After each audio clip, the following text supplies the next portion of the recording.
Sunrise over a dense forest. Mist curls above the village. Traditional Igbo huts dot the landscape. Chickens cluck. Smoke rises from cooking fires.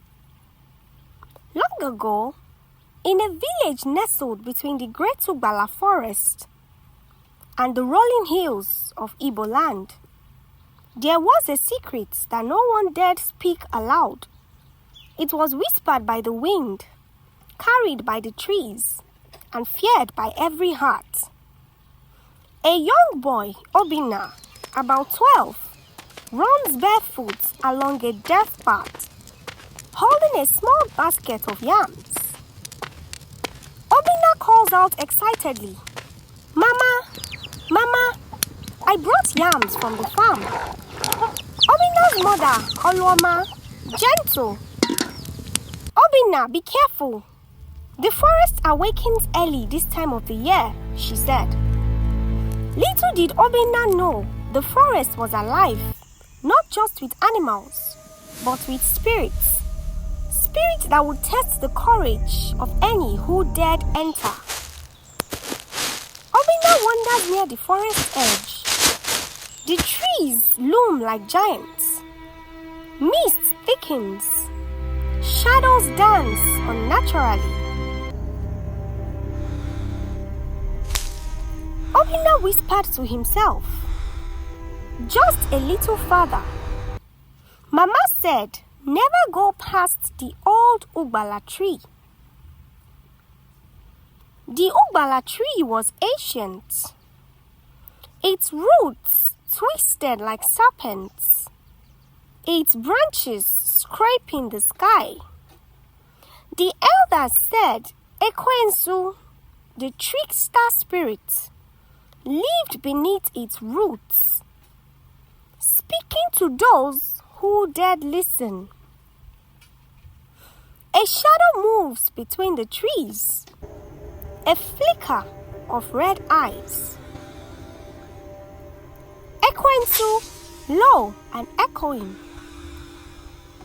"Obinna, Obinna, come closer." Obinna startled.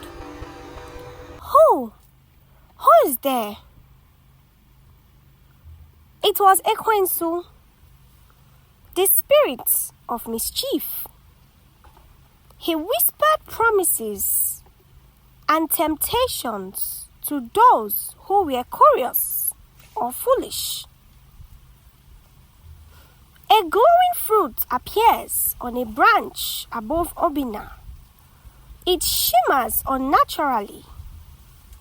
Ekwensu echoing, "Take it, young one. Taste its sweetness." Obinna was hesitant.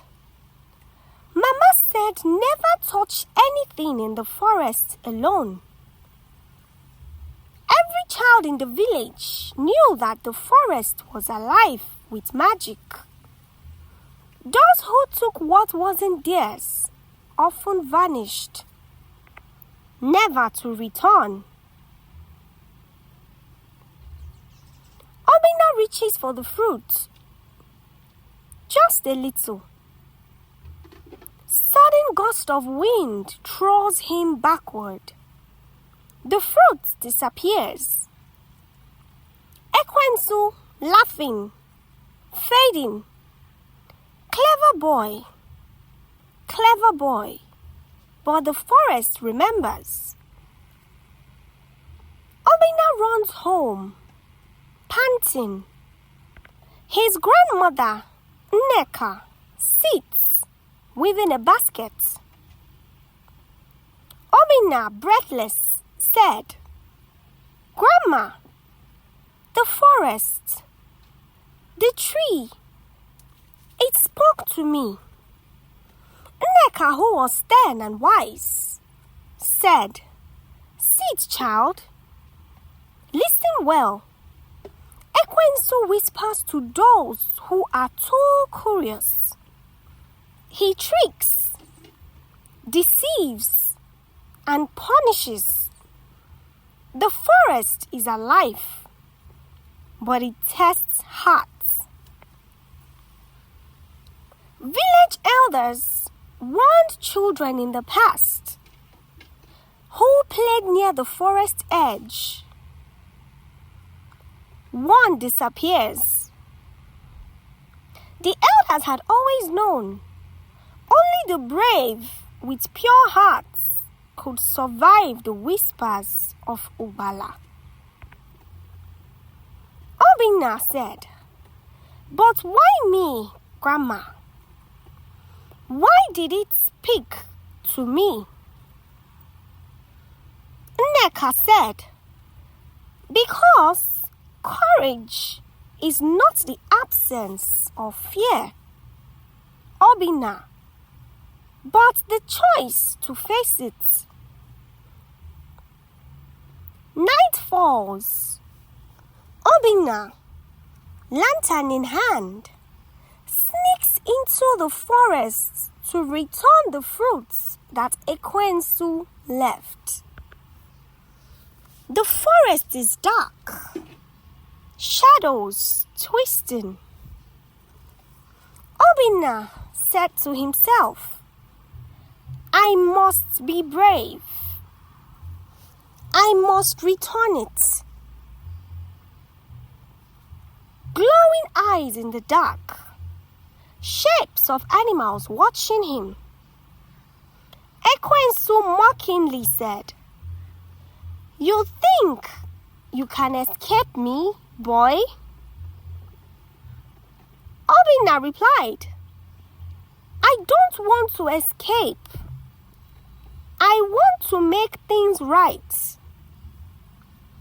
The Ugbala tree rises above him, massive and intimidating.